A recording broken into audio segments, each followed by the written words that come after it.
Halo Sobat Literasi Asuransi, perkenalkan nama saya Desi Rawatyatin. Di video kali ini saya akan membahas tentang prinsip-prinsip asuransi. Pernahkah Anda bertanya-tanya bagaimana sih asuransi itu bekerja? Asuransi bukan sekedar membeli polis, tetapi ada prinsip-prinsip dasar yang membuatnya berfungsi sebagai jaring pengaman finansial kita. Yuk kita selami satu persatu. 1. Prinsip kepentingan yang dapat diasuransikan atau insurable interest. Bayangkan, Anda ingin mengasuransikan rumah tetangga. Bisa tidak? Tentu tidak. Ini berkaitan dengan prinsip kepentingan yang dapat diasuransikan. Artinya, Anda harus memiliki kepentingan finansial atas objek yang diasuransikan.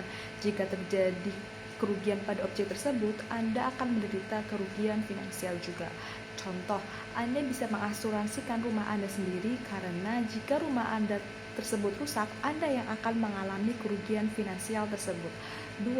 Prinsip itikat baik atau utmost good faith. Asuransi adalah tentang kepercayaan, baik itu Anda sebagai calon nasabah maupun perusahaan asuransi. Keduanya wajib menjalankan prinsip itikat baik. Artinya, semua informasi yang relevan harus diungkapkan secara jujur dan lengkap. Contoh, saat mengisi formulir asuransi, Anda wajib memberitahukan penyakit Anda yang pernah diderita ke perusahaan asuransi. Begitu pula perusahaan asuransi harus menjelaskan detail manfaat dan pengecualian polis secara transparan kepada nasabah.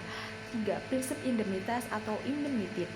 Prinsip indemnitas bertujuan untuk mengembalikan posisi finansial tertanggung ke posisi sebelum terjadinya kerugian.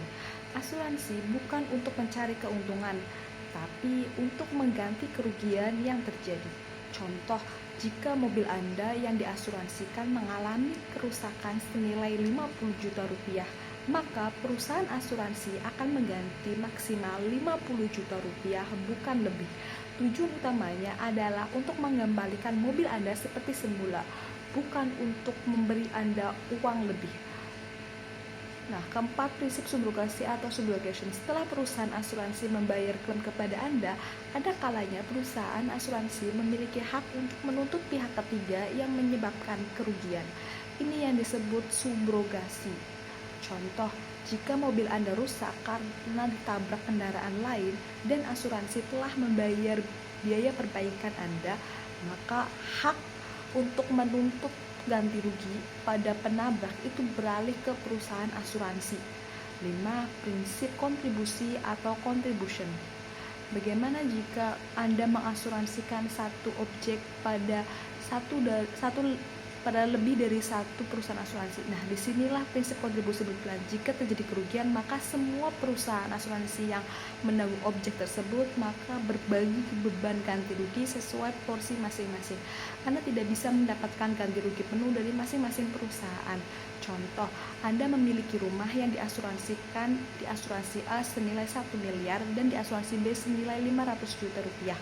Jika terjadi kerugian 300 juta rupiah, maka asuransi A dan B akan berkontribusi dalam membayar klaim tersebut sesuai dengan proporsi pertanggungan nilai yang mereka berikan. 6. Proximate cause. Prinsip ini menentukan penyebab utama dari suatu kerugian. Perusahaan asuransi hanya akan membayar klaim jika kerugian yang disebabkan oleh risiko yang dijamin dalam polis. Contoh, jika polis asuransi rumah Anda hanya menjamin kebakaran dan rumah Anda rusak karena gempa bumi, maka klaim Anda tidak akan dibayar karena penyebab bukan dari risiko yang dijamin. Itulah 6 dari prinsip dasar asuransi yang penting untuk Anda ketahui.